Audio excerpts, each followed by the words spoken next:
Good evening, ladies and gentlemen.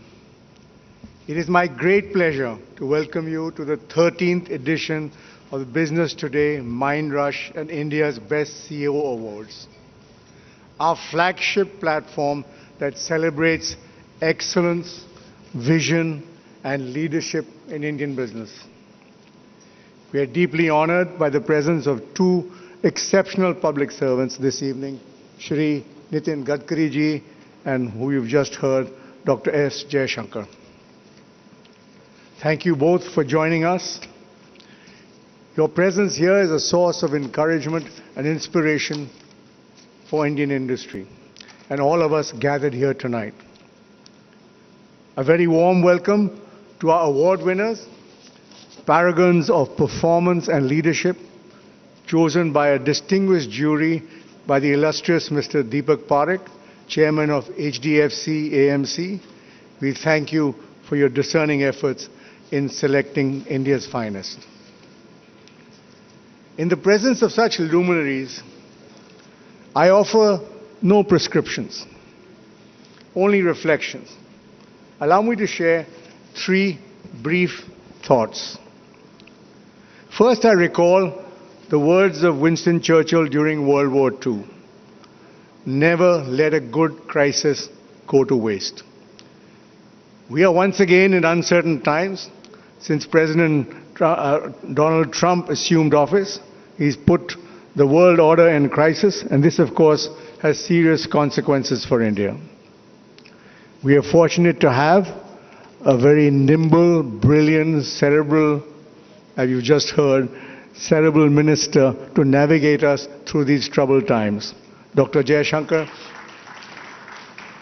Incidentally, he's the longest serving foreign minister since Pandit Jawaharlal Nehru. I'm correct. Yet, if history has taught us anything, it is this: India rises best to the occasion in moments of crisis.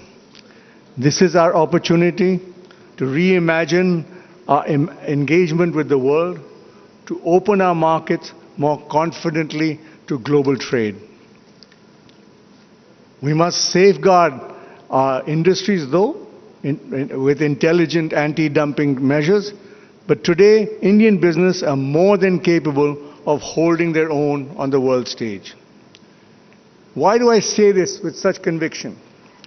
Because over the past decade, India has made remarkable strides in building world-class infrastructure, a critical enabler of competitiveness and growth.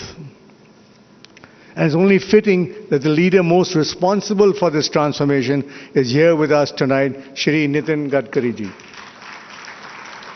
Sir, your relentless commitment to developing modern infrastructure has been pivotal in India's economic journey. My second point is that echoes through corporate corridors and entrepreneurial circles is deregulation. I welcome the government's announcement of a deregulation commission. It is a much needed move in the right direction. For too long, red tape has hampered enterprise and frustrated investment. Foreign investors often tell us the biggest challenge in India is not opportunity, it is the bureaucracy.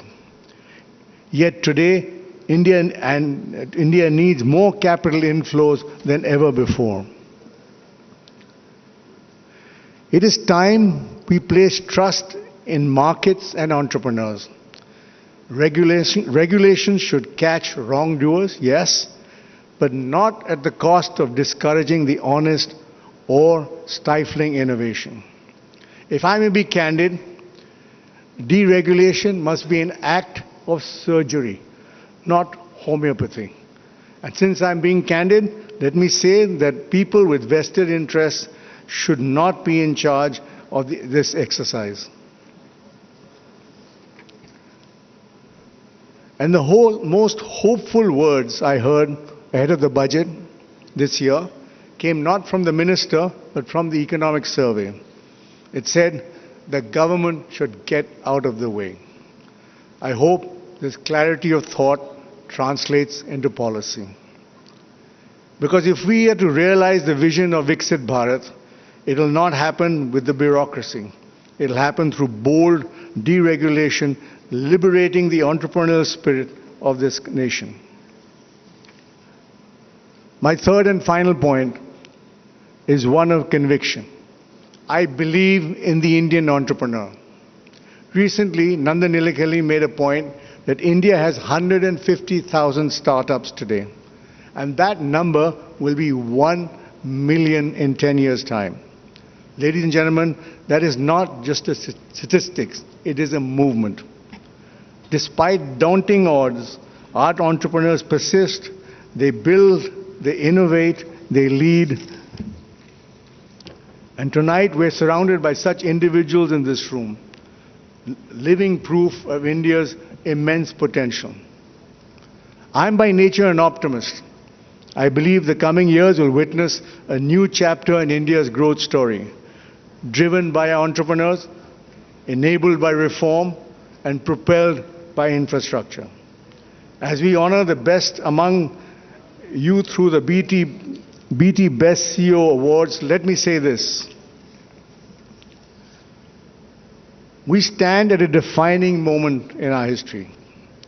The choices we make today will shape the India of tomorrow, one built on growth, innovation, and opportunity for all. Now, it is my privilege to introduce our chief guest this evening, Sri Nitin Gadkari ji.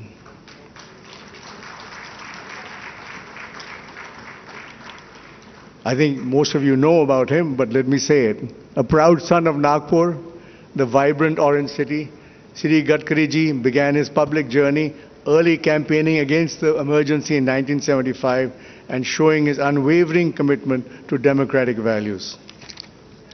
He went on to serve as Maharashtra's Minister of Public Works, earning the moniker of the Flyover Man of India for revolutionizing the state's infrastructure. Since 2014, as senior member of the Prime Minister's Modi cabinet, he has led the transformation of India's roadways and highways. The results speak for themselves. India's national highways network has grown over 60% since 2014, from 91,000 kilometers to over 146,000 kilometers as of December. The speed of work is so fast that number must have changed by the time I speak. Such is the momentum, the ambition, and the vision of Sri Gadkari ji. Sir, we look forward to hearing from you on your thoughts on India's road to prosperity. Thank you.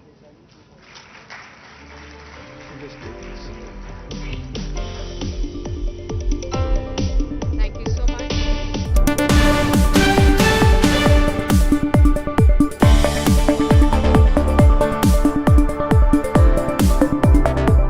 As India cements its position as one of the world's fastest growing economies,